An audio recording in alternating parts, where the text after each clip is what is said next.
পুজো করছি, আরতি করছি, প্রণাম করছি। আমি সমস্ত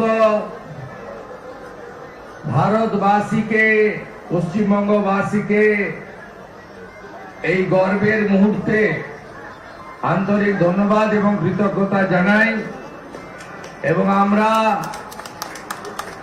এই নিউ টাউনের পবিত্র রাম মন্দিরে আমরা 4টি মন্দিরে পুজো যজ্ঞতে অংশগ্রহণ করে বিশ্বের সর্বশ্রেষ্ঠ জনপ্রিয় নেতা নরেন্দ্র মোদীজির নেতৃত্বে 2047-এ ভারত যাতে বিকশিত ভারত হয় এবং ভারত যাতে বিশ্বগুরুতে পরিণত হয়, এই প্রার্থনা ভগবানের কাছে করলাম।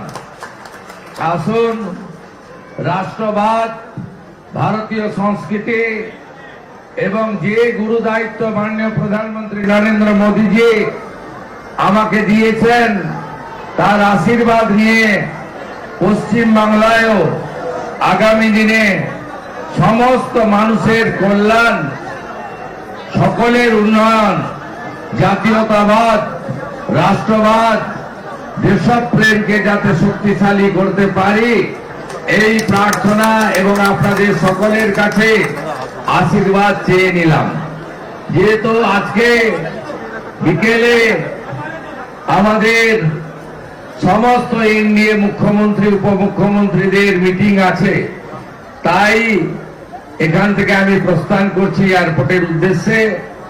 আপনারা সবাই ভালো থাকবেন। আমি বিশেষভাবে ধন্যবাদ জানাবো এই এলাকার বিধায়ক নির্বাচিত, তিনি নেতা নন, কর্মী, পীযূষ কানুরিয়াজিকে, যিনি এত সুন্দর ব্যবস্থা করেছেন।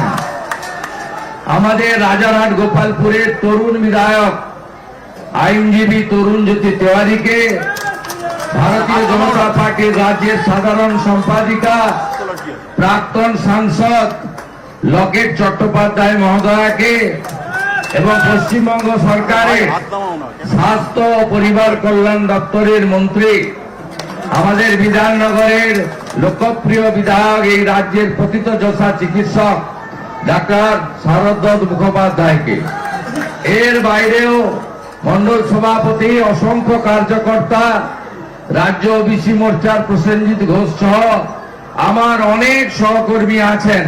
সময়ের অভাবে তাদের নাম বলতে পারলাম না। সবাইকে একযোগে সম্মানিত করে আমি এখান থেকে প্রস্থান করছি। ভারত মাতা কি, ভারত মাতা কি।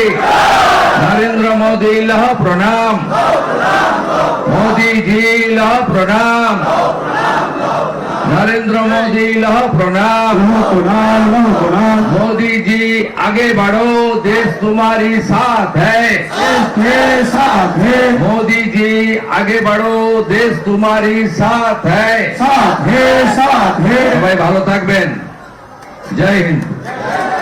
একটু বরণ করে নেবো, এক সেকেন্ড একটু বরণ করে নেবো। এই পিছনে আছে আর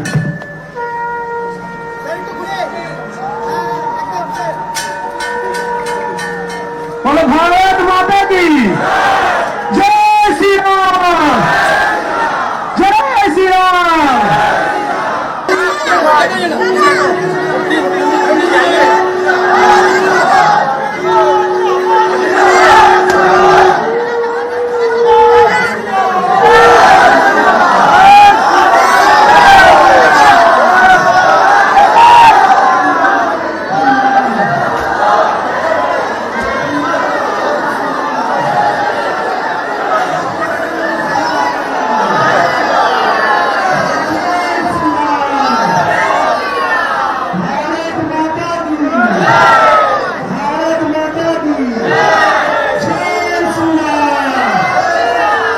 জয় শ্রীরাম।